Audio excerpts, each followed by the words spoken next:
다음 달에 국회의원 선거가 있습니다. 4월 13일입니다. 우리나라는 이제 민주주의 대의 정치를 하지 않습니까? 그래서 가장 중요한 것이 투표입니다. 투표를 통해서 뜻이 결정되고 다수결에 의해서 모든 것이 다 진행이 됩니다. 그것이 꼭 좋지만은 아니지만, 다 좋은 것은 아니지만 하여튼 다수를 따라서 모든 것이 다 결정이 됩니다. 이번에 이제 20대 국회인데 이번에도 어떤 당이 나오냐면 기독당이 또 나옵니다.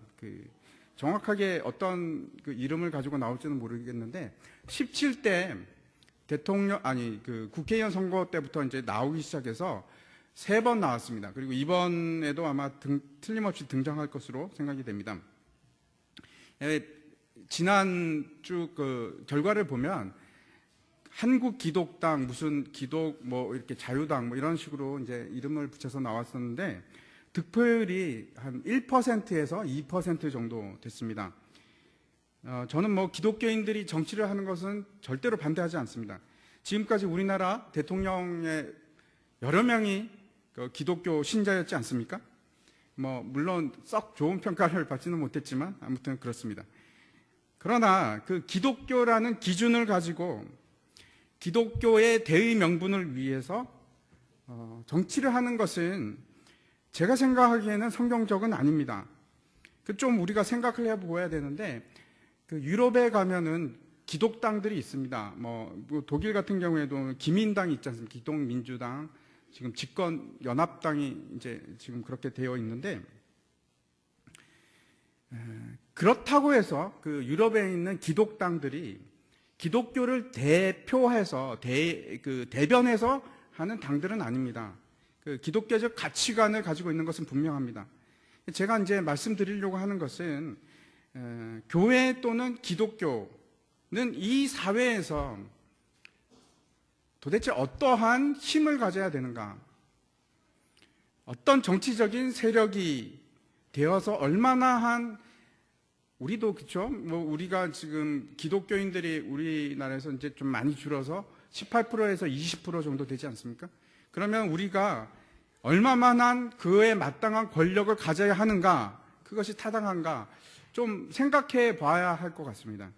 얼마 전에 이제 전북 익산에서 할랄 단지 조성 때문에 많은 이제 여론에 이렇게 있지 않았습니까? 저는 너무나 잘 압니다. 왜냐하면 제가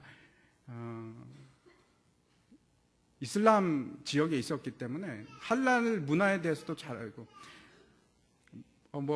간단하게 제가 한 가지만 말씀드리면 굉장히 큰 오해가 있습니다. 이슬람 사람들은 할랄 식품을 먹어야 한다고 생각하시죠, 여러분? 아닙니까? 이제 텔레비전에서 그렇게 막 홍보를 하지 않습니까? 이슬람 사람들은 다 할랄 식품을 먹는다. 아니요, 그렇지 않습니다. 안 먹어도 됩니다. 전혀 상관없습니다. 먹으면 좋을 뿐입니다. 제가 왜 이 말씀을 드리냐 하면 우리나라에서 그렇게 대규모 할랄 단지를 지어서 수출이 잘 될 것인가 좀 회의적입니다. 아무튼 그런 문제라든지 동성애 문제라든지 우리가 어떤 법들을 저지하고 기독교적인 가치관을 실현하기 위해서 우리가 어떤 정치적인 권력 집단이 되어야 하는가? 여러분 어떻게 생각하십니까? 그래서 만약에 기독당이 이번에 나오면 여러분은 한 표를 던지겠습니까? 오늘 그 얘기도 좀 하려고 합니다. 오늘 이제 본문 사실 시작점은 14장 42절, 오늘 읽은 바로 전 절부터 이제 시작을 합니다. 일어나라 함께 가자. 보라 나를 파는 자가 가까이 왔느니라. 이렇게 이제 시작을 합니다. 예수님께서 유월절 만찬을 마치시고 제자들과 함께 감람산으로 가십니다. 왜 가시냐면 기도하러. 기도하러 가셔서 제자들에게 특별히 3명의 제자들에게 기도할 것을 당부를 하시고 나가서 기도를 하시는데 돌 던질 만한 거리에 더 멀리 나가셔서 기도를 하십니다. 근데 어떻게 기도하시는지 잘 아시죠? 피와 땀을 흘릴 정도로, 땀이 피가 될 정도로 그렇게 기도를 하십니다. 그리고 이제 3번을 그렇게 기도하시고 돌아오는데 제자들은 여전히 자고 있는 겁니다. 예수님께서 그러시죠. 아직도 자고 있느냐? 이제 그만큼 잤으면은 충분하다. 이제 때가 왔다. 이제 보라. 죄인의 손에 의인이 팔릴 때가 되었다. 이렇게 이제 말씀을 하십니다. 깨어 기도하라. 라고 이제 분명히 수차에 걸쳐서 말씀을 하시는데, 여러분, 중요한 것은 그 영적인 의미도 같이 가지고 있는 겁니다. 이제 충분히 저도 그렇고, 여러분도 그렇고, 충분히 잤습니다. 이제 깰 때가 되었습니다. 더 이상 잘 수는 없습니다. 오늘 본문은 여기서부터 이제 시작을 합니다. 예수님께서 이제 그 잡으러 왔다 이 말씀을 마치기도 전에 사람들이 이제 등장합니다. 여러 명이 등장합니다. 이 사람들이 이제 어떤 생각을 가지고 있는지 우리가 한 4가지 사람들을 분류해서 생각을 해보려고 하는데, 첫 번째로 우리가 생각할 사람들은 이 계획, 예수님을 잡아가고자 하는 계획 이면에 있는 사람들입니다. 다시 말씀드려서 이 음모를 꾸미고 진행하는 대제사장, 서기관들, 장로들,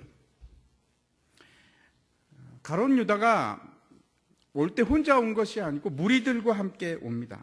이 무리라는 말은 여러 가지 의미를 가지고 있는데, 첫 번째로 숫자가 많다는 의미를 가지고 있고, 또 한 가지는 다양하다 하는 의미를 가지고 있습니다. 지금 여러 부류의 사람들이, 다양한 사람들이 한두 명이 아니고 많은 사람들이 지금 때를 지어서 예수님을 잡으러 왔습니다. 아마 그 중에 많은 사람들은 성전 경비병일 것입니다. 그런데 이 사람들이 올 때 그냥 온 것이 아니고 뭘 들고 왔습니까? 칼, 검과 몽치를 들고 왔습니다. 그 몽치라는 것이 일종의 나무로 만든 기구라 이렇게 되어 있는데, 몽둥이나 방망이, 곤봉 이런 것들입니다. 그런 게 왜 필요할까요? 싸움을 위해서 가지고 온 겁니다. 우리가 잠깐 생각해 보아야 할 것이, 왜 이 사람들이 때를 지어서 예수님 한 명을 잡기 위해서 왜 이렇게 때를 지어서 왔는가? 또 왜 이 지금 자정이 넘은 시간으로 우리가 생각을 합니다. 그 한밤중에 왔을까? 낮에 오면 될 텐데 왜 한밤중에 왔을까? 분명한 것은 대제사장들과 종교 지도자들, 이 사람들은 첫 번째로 제가 말씀드리는 것은 그 이유로 사람들을 두려워했기 때문에 그렇습니다. 예수님 주위에 사람들이 많이 있었습니다. 그리고 예수님을 메시아로 생각하는 사람들이 그 주위에 계속해서 있었습니다. 아마 그 사람들이 무서웠던 것 같습니다. 밀란을 일으킬까 봐 두려워했던 것 같습니다. 만약에 이 사람들이 옳은 일을 한다고 한다면 절대 두려워할 일이 없겠죠. 대낮에도 그런 일을 행할 수 있었을 것입니다. 사람들을 두려워합니다. 제가 말씀드리는 것은 이 사람들은 사람들을 첫 번째 두려워합니다. 두 번째 두려워하는 것이 있습니다. 누군가 하면 예수님입니다. 예수님의 능력이 두려운 것입니다. 예수님이 죽은 자도 살리시고 오병이어를 통해서 수많은 사람들을 먹이시고 폭풍을 잠재우시고 권능이 있는 분이십니다. 혹시라도 이제 잡으려고 하는데 기적이 일어나서 도망을 가면 어떨까? 기적이 일어나서 그 주위에 있는 사람이 다 죽으면 어떨까? 무서운 겁니다. 두려운 겁니다. 두 번째로 예수님이 두려운 것입니다. 세 번째로 두려운 것이 있는데, 무엇에 대해서 두려움을 이 사람들이 가지고 있는가 하면 선과 진리에 대한 두려움입니다. 대제사장들과 서기관들과 장로들이 예수님을 여러 가지로 시험을 했습니다. 그렇지만 아무런 흠집도 예수님께 찾을 수가 없었습니다. 악에 있어서는, 여러분, 악에 있어서는 언제나 선이 두려움의 대상입니다. 참빛이 이 세상에 왔지만 세상 사람들은 그 참빛을 거부합니다. 왜 그렇습니까? 어둡기 때문에, 자신이 어둠이기 때문에 거부를 합니다. 빛에 거하지 않고 어둠에 거하는 사람들은 여러분 항상 빛이 두렵습니다. 만약에 그 사람들이 정당했다면, 어떤 것들도 두려울 것이 없었다면 당당하게 낮에 예수님을 찾아와서 당신 체포합니다. 사람들을 두려워할 것도 없고 예수님을 두려워할 것도 없고 진리를 두려워할 것도 없습니다. 그냥 잡아가면 되는 겁니다. 그런데 이 사람들은 두려움이 있기 때문에 야밤에 사람들의 눈을 피해서 칼과 뭉치를 들고 와서 지금 예수님을 잡으려고 하는 아주 회개망측한 일을 지금 하는 겁니다. 예수님을 체포하는 이 순간부터 시작해서 나중에 이제 계속 나오겠지만 심판하는 것, 재판하는 과정을 비롯해서 모든 것이 불법입니다. 비정상적입니다. 불법을 통해서 예수님을 죽입니다. 사람은 그 기원 자체가 하나님의 백성으로, 하나님의 대리인으로 이 땅의 창조를, 지음을 받았습니다. 그러나 타락해서 멸망의 자식이 되고 맙니다.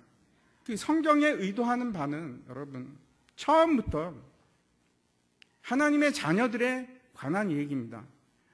이 세상 사람, 모든 사람들은 하나님의 원래 하나님께서 창조하시고 하나님께서 자녀로 만들기 위해서 두신 사람들입니다.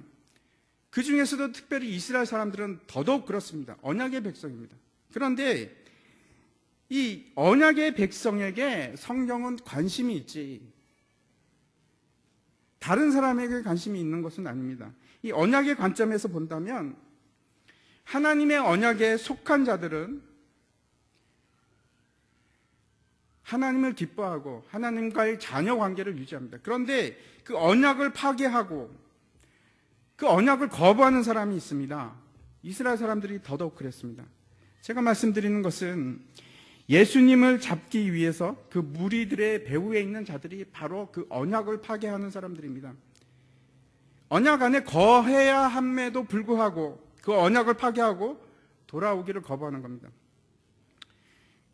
여러분, 모든 두려움이, 여러분 두려움이 있으십니까? 모든 두려움이 어디로부터 시작되냐면 하나님과의 관계가 끊어진 것으로부터 시작됩니다. 내가 사람이 두려운 것도 그렇고 내가 세상이 두려운 것도 그렇고 내 미래가 두려운 것도 결국은 왜 두렵습니까? 하나님의 관계가 지금 잘못되어 있기 때문에 그렇습니다.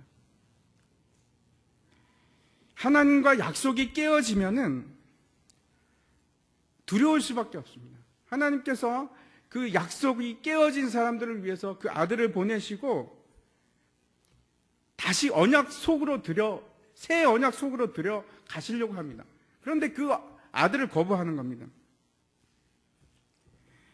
그래서 세상 사람들은 그렇습니다. 그 두려움 때문에 우리가 알지 못하는 두려움이 큽니다. 하나님과의 관계가 끊어지면 끊어질수록 그 두려움이 커집니다. 그래서 그것을 무엇으로 지키려 하면 칼로 지키고 뭉치로 지키고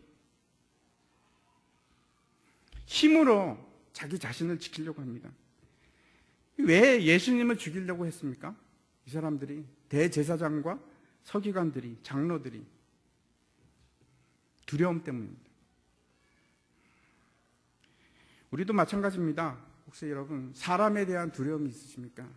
아니면 미래에 대한, 아니면 세상에 대한 두려움이 있으십니까? 그러면 뭐부터 시작을 해야 되냐면 내가 과연 언약이 속한 사람인가? 하나님과의 언약적 관계가 분명하고 제대로 되어 있다면 아무런 문제가 되지 않습니다. 하나님과의 관계가 깨어지면 두려움이 생기기 시작하는 겁니다. 그 올바른 관계를 위해서 예수님께서 이 땅에 오신 겁니다. 두 번째 살펴보고자 하는 사람은 유다입니다.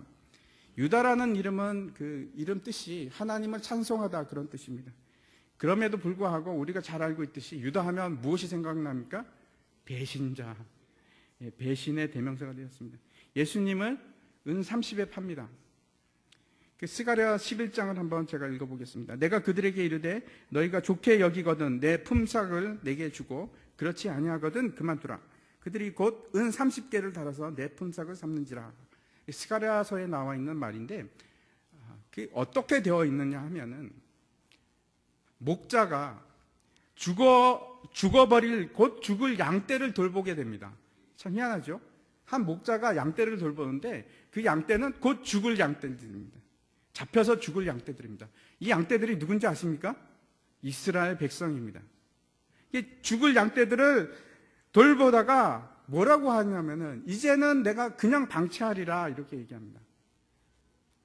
그냥 방치하고 나서 은혜의 막대기를 꺾어버립니다. 거기서는 평강의 막대기라고 나와요.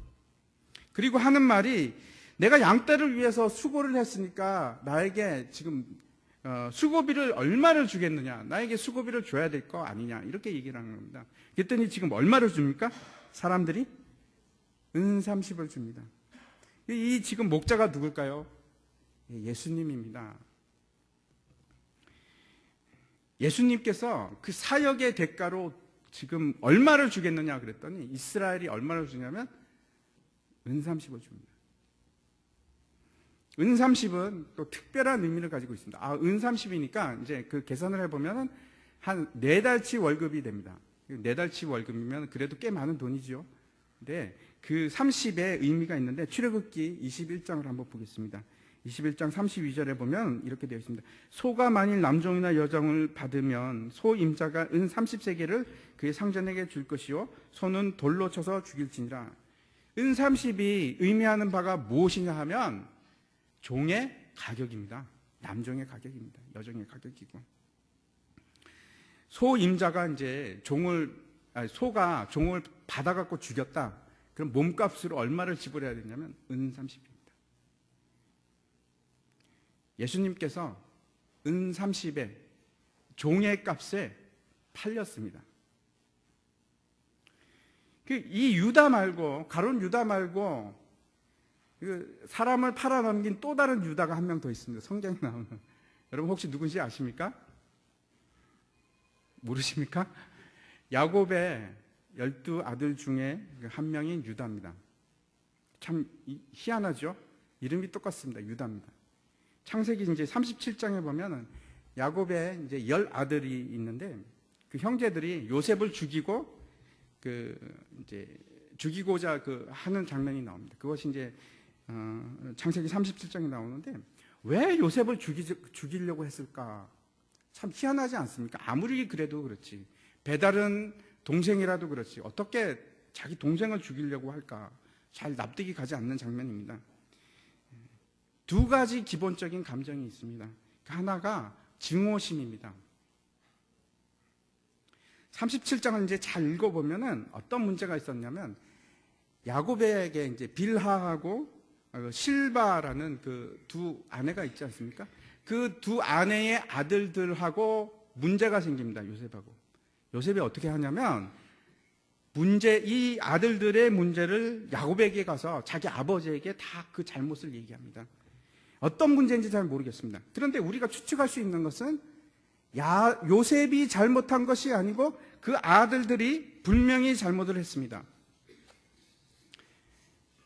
어떤 잘못을 했을까? 제 생각인데 아버지에 대한 잘못이 아닐까 하는 생각을 가집니다.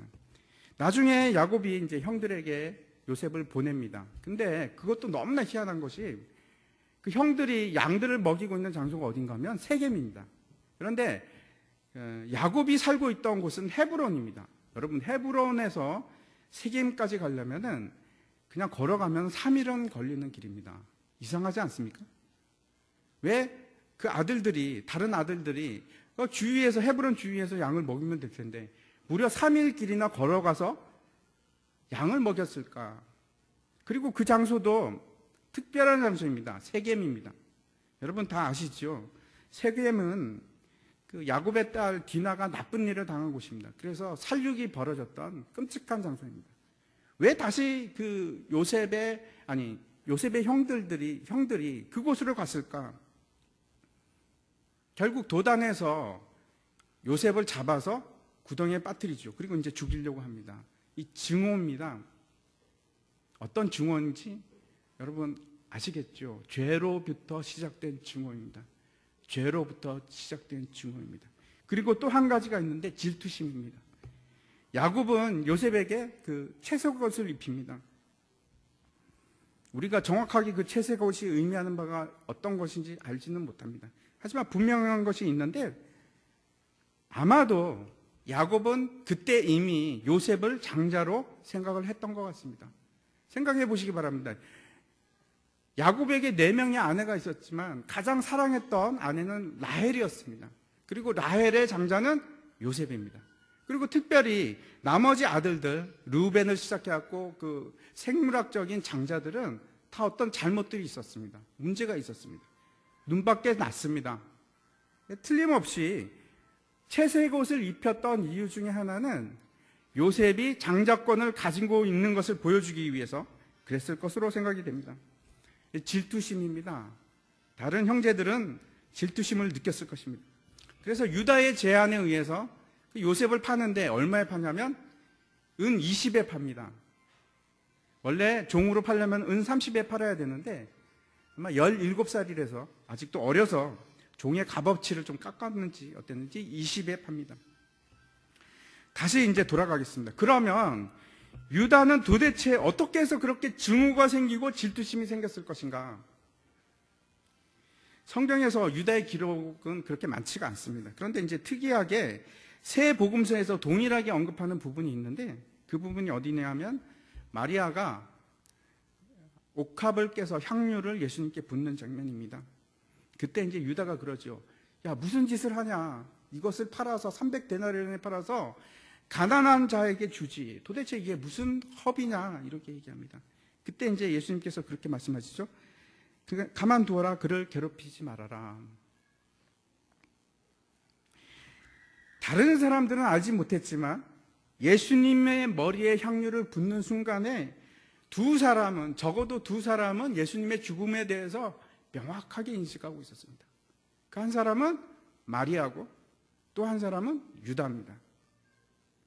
마리아는 예수님의 죽음에 대해서 명확하게 인식하고 그것을 부활로 기대감을 가지고 소망을 가지고 향유를 뿌립니다. 하지만 유다는 어떻게 됩니까? 자기의 기대가 완전히 무너져 버립니다. 예수님의 그 행동은 유다 자신이 꿈꾸는 나라가 아닙니다. 다시 이제 본문으로 한번 돌아가서 보도록 하겠습니다. 44절에 보면은 유다가 그 파송된 무리와 함께 이제 군호를 짭니다. 군호를 짠다는 것은 서로 약속을 해갖고 사인을 주고받는 겁니다. 내가 입맞추는 자가 바로 예수다. 그러니까 그 사람을 잡아라. 이렇게 하는 약속입니다. 그리고 예수님께 나아가서 뭐라고 얘기하냐면 라비어 하고 입을 맞춥니다. 마가복음에는 나와 있지 않지만은 평행 본문인 그 마태복음에는 이렇게 되어 있습니다. 제가 한번 읽어보겠습니다. 26장 50절인데 예수께서 이르시되 친구여 내가 무엇을 하려고 왔는지 행하라 하신데 이에 그들이 나와 예수께 손을 대어 잡는지라. 유다는 예수님께 뭐라고 얘기하냐면 주님 이렇게 칭하는 것이 아니고 라비어 선생님이요 이렇게 얘기를 하고 있고 예수님께서는 유다에게 뭐라고 얘기하느냐면은 친구여 이렇게 대답을 합니다. 이 친구라는 말이 특별한 의미를 가지고 있습니다. 당시 유대인들이 사람을 세 분류로 나누는데 그 가장 밑에 있는 사람을 어떻게 얘기를 하냐면은 계명을 지키지 않는 사람, 그냥 살아가는 사람들을 얘기하는 겁니다. 그런 부류가 하나 있고 그 가운데 부류가 이제 뭐라고 하냐면은 아주 열심히 계명을 지키려고 하는 사람들, 그 사람들이 있습니다. 그리고 이제 최상위급을 갖다가 이 친구여라고 부르는 단어입니다. 하베르라고 하는데 이것은 이제 번역해서 친구라고 이제 기록을 하고 있는데 이 사람들은 아주 성실하고 지속적으로 하나님의 말씀에 순종하고 계명을 지키는 사람입니다. 그래서 모든 사람들이 증인이 되어서 아, 저 사람은 정말 훌륭한 사람이야 하는 사람을 친구여 이렇게 부르는 겁니다. 선입견을 다 버리고 우리가 다시 유다에 대해서 한번 생각해 보았으면 좋겠습니다. 유다는 분명한 목표를 가지고 있었습니다. 아주 명석한 사람인 것 같고 그가 원했던 것은 메시아가 왕국을 이루는 것입니다. 그가 원했던 것은 예수님께서 그 왕국의 왕이 되는 것이었습니다. 그리고 자기 나름대로 그 예수님을 이해했습니다. 자기의 꿈을 이루어주는 사람으로 생각한 겁니다. 그런데 그게 아닌 겁니다. 예수님을 완전히 오해한 겁니다. 기대가 크면은 실망도 큰 거 아니겠습니까? 절망입니다. 그래서 이제 그 절망이 결국 증오로 바뀝니다. 유다가 예수님께 입맞춤을 하는데 입맞춤이라는 것이 제자가 스승에게 존경과 사랑의 표시로 하는 것입니다. 그 입맞춤을 하는 유다의 마음을 한번 생각해 보시기 바랍니다. 사랑하지도 않으면서 존경하지도 않으면서 키스를 하는 겁니다. 입맞춤을 하는 겁니다. 우리도 그렇지 않습니까? 가끔 사랑하지도 않으면서 예수님 사랑해요 찬양을 부르고,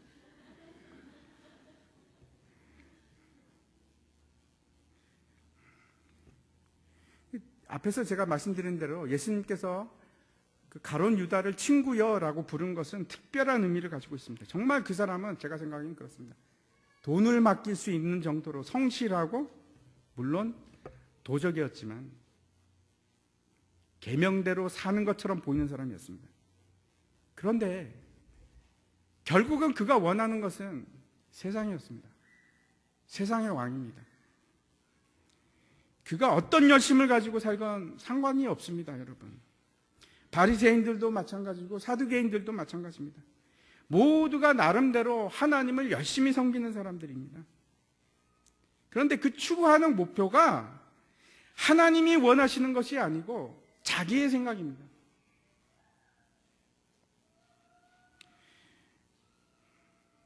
엄청난 결과를 가져옵니다. 제가 오늘도 이제 순장 공부할 때 말씀을 드렸는데, 제가 이제 1년 6개월 동안 주구장창 여러분에게 말씀을 드립니다. 빨리 깨달으셔야 됩니다. 정말 하나님께서 원하시는 것을 내가 소망하고 있는 건지, 아니면 유다처럼 자기가 원하는 왕국을 꿈꾸고 있는 것인지. 왜냐하면 그 결과가 너무나 엄청나기 때문에 그렇습니다. 내가 예수를 믿는 이유가 하나님이 원하시는 이유가 다르면 우리가 깊이 생각해 보아야 합니다. 나는 왜 예수를 믿는 것인가? 내 마음의 평안을 위해서 내가 예수를 믿는 것인가? 내가 좋은 세상을 만들기 위해서 예수를 믿는 것인가? 내가 잘 살기 위해서 예수를 믿는 것인가? 내가 행복하기 위해서 예수를 믿는 것인가? 여러분, 그런 것들과 성경이 말하는 것과는 너무나 틀립니다.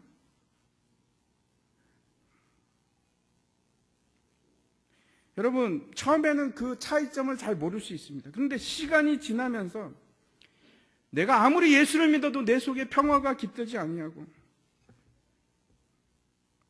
내가 예수를 믿는데도 사업이 망하고, 내가 예수를 믿는데도 중병에 걸리고 고난을 당하고,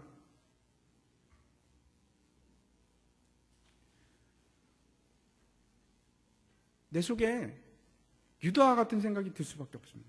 그렇게 차이가 생기면, 기대가 무너지면,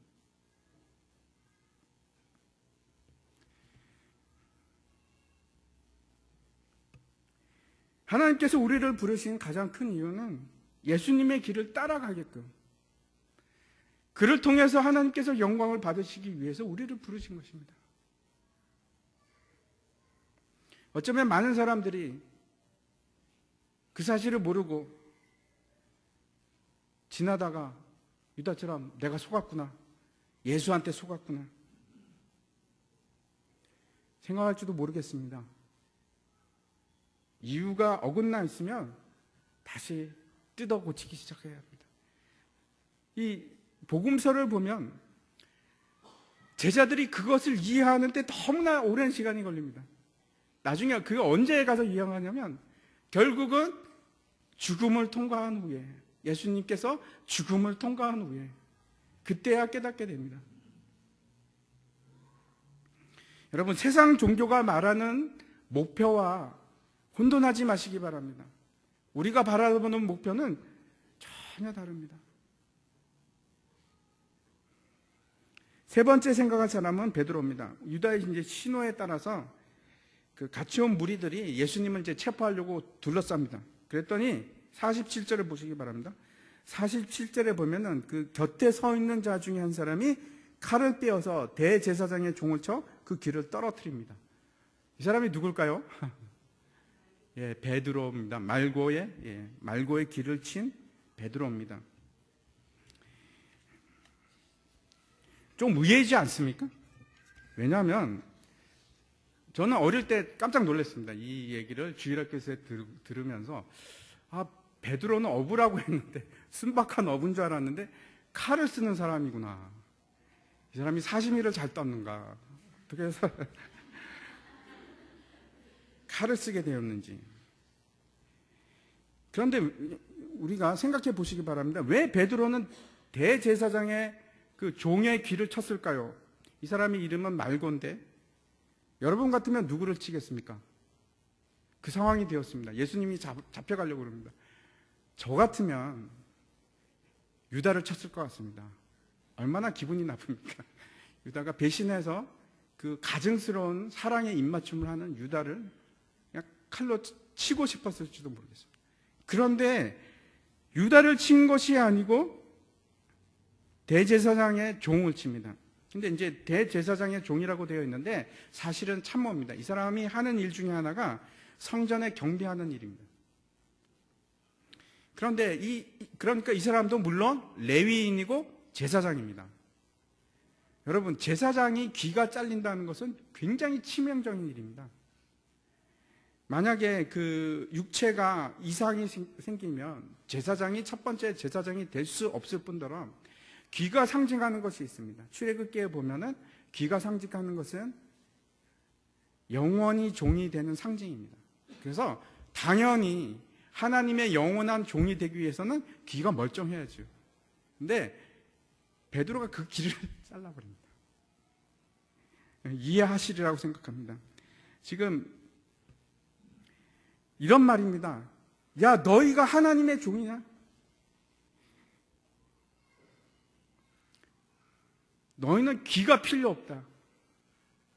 너희는 귀가 필요 없는 놈들이야. 그 대장의 귀를 잘라버리는 겁니다. 베드로가 내가 나서서 심판하겠다는 겁니다. 누가복음에 의하면 예수님께서 그 말고의 귀를 고쳐주십니다. 그리고 나서 이렇게 말씀하십니다. 마가복음 26장인데 이에 예수께서 이르시되 내 칼을 도로 칼집에 꽂으라. 칼을 가지는 자는 다 칼로 망하느니라 라고 하십니다. 이 칼은 물론 무기로서의 칼이지만 무엇을 상징하냐면 힘과 권력을 상징하는 것입니다. 이런 것으로 이 땅에 진정한 평화는 절대로 오지 않습니다.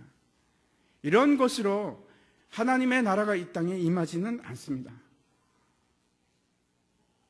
물론 말고를 심판할 수 있는 자격이 베드로에게는 없습니다.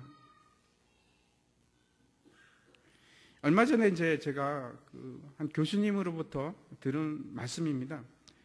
뭐라고 얘기를 하시냐면 한국 교회가 힘을 가지기 시작하면서 지탄의 대상이 되었다, 이런 말씀을 하셨습니다. 맞는 말인 것 같습니다. 칼을 가지기 시작하면서, 힘을 가지기 시작하면서, 세력이 되면서, 권력이 되면서부터 그 힘이 오히려 타락하게 만들고 많은 사람들로부터 지탄을 받게 하는 그런 상황으로 몰고 갔습니다. 한국교회가, 여러분 생각해 보시기 바랍니다. 한국교회가 아무런 힘이 없을 때, 잘 보이지 않을 때 아무도 교회를 향해서 손가락질하거나 욕하지 않았습니다. 그런데 세상으로부터 부각이 되기 시작하고 큰 교회가 힘을 발휘하기 시작하면서 기독교가 세력화되기 시작하면서 대통령과 오찬을 같이 하기 시작하면서 사람들의 입에 오르내리기 시작합니다. 교회가 욕을 먹기 시작했습니다. 여러분, 우리가 싸우는 대상은 절대로 혈과 육이 아닙니다. 우리가 싸우는 대상은 보이는 것들이 아닙니다. 우리가 칼을 들고 나가서 세력을 이루어서 집단적으로 무엇인가를 대항해서 싸울 이유가 없습니다. 앞에서 제가 기독당에 대해서 말씀을 드렸는데, 기독교인들이 국회에 진출하는 것은 저는 찬성합니다. 얼마든지 찬성합니다. 하지만 기독교 정체성을 위해서, 기독교의 대의를 위해서, 대변하기 위해서 우리가 힘을 가지는 것은 아무리 생각해도 성경적이 아닌 것 같습니다. 우리가 세상에서 힘을 발휘할 수 있는 것은 소금이 되어서 녹아 없어질 때, 보이지 않을 때, 아무도 우리를 인정하지 못할 때, 그때 우리가 힘을 가지는 거예요. 우리가 칼을 들고 나선다고 해서 세상을 바꿀 수는 없습니다. 베드로가 말고의 길을 자른다고 해서 하나님의 뜻이 바뀌는 것은 아닙니다.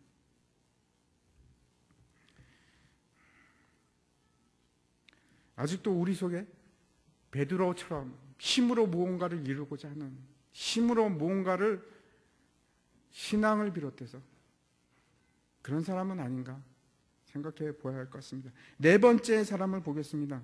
51절과 52절에 있는 사람인데, 헛 이불을 두르고 예수를 따라가다가 무리에게 잡혀서 벗은 몸으로 도망가는 참 황당한 일을 겪은 사람입니다. 여러분, 이 청년이 누군지 혹시 아십니까? 예, 많은 사람들이 마가라고 생각을 합니다. 마가복음을 쓴 저자입니다. 우리가 네 사람을 보았는데, 두려움으로 예수를 죽이고자 하는 사람들이 있었고, 두 번째는 기대가 무너짐으로 예수님을 배신한 사람이 있었고, 그리고 또 한 사람은 상황이 급해지자 예수님을 버리고 자기 옷도 버리고 도망간 사람이 있었고, 그리고 또 한 사람은 혈기를 부르면서 힘으로 하나님의 나라를 그래도 어떻게도 잡고 나가고자 했던 사람입니다. 그리고 우리가 마지막으로 기억해야 할 분이 계십니다. 예수님 자신입니다. 성경을 이루시기 위해서 그분은 조용히 그 고난의 길을 택하시고 나가십니다. 우리는 어디에 속한 사람인지 한번 생각해 보시기 바랍니다. 세상에 대한 두려움으로 예수님을 죽이는 사람은 아닌지, 예수님을 사랑해요, 사랑에 입맞춤을 하면서도 실제 내 마음속에는 배신의 마음으로 가득 찬 사람은 아닌지, 그 배신의 마음으로 세상을 달려가는 사람은 아닌지, 아직도 혈기를 부리면서 내 힘으로 무언가 하고자 하는 사람은 아닌지, 아니면 언제든지 위급한 일이 당하면 모든 것을 다 버리고 예수님도 버리고 도망갈 채비를 하는 사람은 아닌지, 아니면 세상에 대한 두려움이 없이 묵묵히 주님만 바라보면서 주님 가신 길을 따라가기를 원하는 사람이 아닌지, 그런 사람인지 생각하는 시간 되기를 바랍니다. 같이 기도하겠습니다.